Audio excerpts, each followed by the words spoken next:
ಸೇವೆ ಎಂದರೆ ಫಲಾಪೇಕ್ಷೆ ಇಲ್ಲದೆ ನಡೆಸುವುದು. ವೃತ್ತಿ ಎಂದರೆ ಫಲದ ನಿರೀಕ್ಷೆಯಲ್ಲಿ ಮಾಡುವ ಕ್ರಿಯೆ. ಆದರೆ ಮಾಡುವ ವೃತ್ತಿಯನ್ನು ಪ್ರಾಮಾಣಿಕವಾಗಿ ನ್ಯಾಯಸಮ್ಮತವಾಗಿ ಮಾಡಿದರೆ ಅದು ದೇವರಿಗೆ ಪ್ರೀತಿ. ಅದರಲ್ಲೂ ಸೇವೆಯ ಫಲ ಪಡೆಯಲು ಸಾಧ್ಯ ಎಂಬುದಾಗಿ ಪೇಜಾವರ ವಿಶ್ವೇಶತೀರ್ಥ ಸ್ವಾಮೀಜಿ ಹೇಳಿದ್ದಾರೆ. ಅವರು ಕಾಪುವಿನಲ್ಲಿ ನೂತನವಾಗಿ ನಿರ್ಮಾಣಗೊಂಡಿರುವ ಮಂದಾರ ಯಾತ್ರಿ ನಿವಾಸ್ ಕಟ್ಟಡದ ಉದ್ಘಾಟನೆಯನ್ನು ನಡೆಸಿ ಆ ಬಳಿಕ ನಡೆದ ಸಭಾ ಕಾರ್ಯಕ್ರಮದಲ್ಲಿ ಆಶೀರ್ವಚನ ನೀಡಿದರು. ಒಳ್ಳೆಯ ರೀತಿಯಿಂದ ಜನರಿಗೆ ಅವರಿಂದ ಯೋಗ್ಯವಾದ ಪ್ರತಿಫಲ ಪಡೆದು ಅವರಿಗೆ ಉತ್ತಮವಾದ ಆಹಾರವನ್ನು ಒದಗಿಸಿಕೊಡೋದು ಕೂಡ ದೊಡ್ಡ ಉಪಕಾರ. ಇವತ್ತಿನ ಯುಗದಲ್ಲಿ ಅಂತೂ ಬಹಳ ಅವಶ್ಯಕ. ಬೇರೆ ಬೇರೆ ಊರುಗಳಿಗೆ ಬೇರೆ ಬೇರೆ ಕೆಲಸಕ್ಕಾಗಿ ಹೋಗಬೇಕು, ಎಲ್ಲಿ ಊಟ ಮಾಡಬೇಕು. ಇನ್ನು ಅನೇಕ ಧರ್ಮ ಛತ್ರಗಳು ಮುಂತಾದ ಇತರ ಏರ್ಪಾಡುಗಳಿತ್ತು. ಅಂಥ ಯಾವ ಏರ್ಪಾಡೂ ಇಲ್ಲ. ಇಂಥ ಸಂದರ್ಭದಲ್ಲಿ ಇಂಥ ಹೋಟೆಲ್ ಉದ್ಯಮ ಇಲ್ಲದೆ ಹೋದರೆ ಜನರ ಎಲ್ಲ ವ್ಯವಹಾರಕ್ಕೂ ಕೂಡ ದೊಡ್ಡ ಹಾನಿಯಾಗ್ತದೆ.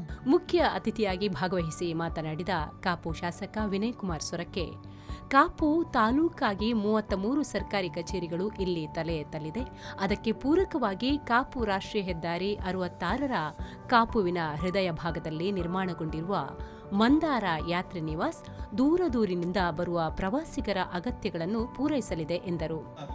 ಇಲ್ಲಿ ಒಂದು ಮಿನಿ ವಿಧಾನಸೌಧ ಬರುವಂತ ವ್ಯವಸ್ಥೆ ಇರಬಹುದು. ನಮ್ಮ ಆಸ್ಪತ್ರೆ ಇವತ್ತು ತಾಲೂಕು ಲೆವೆಲ್ ಆಸ್ಪತ್ರೆ ಆಗುವಂತ ಅವಕಾಶ ಇರಬಹುದು.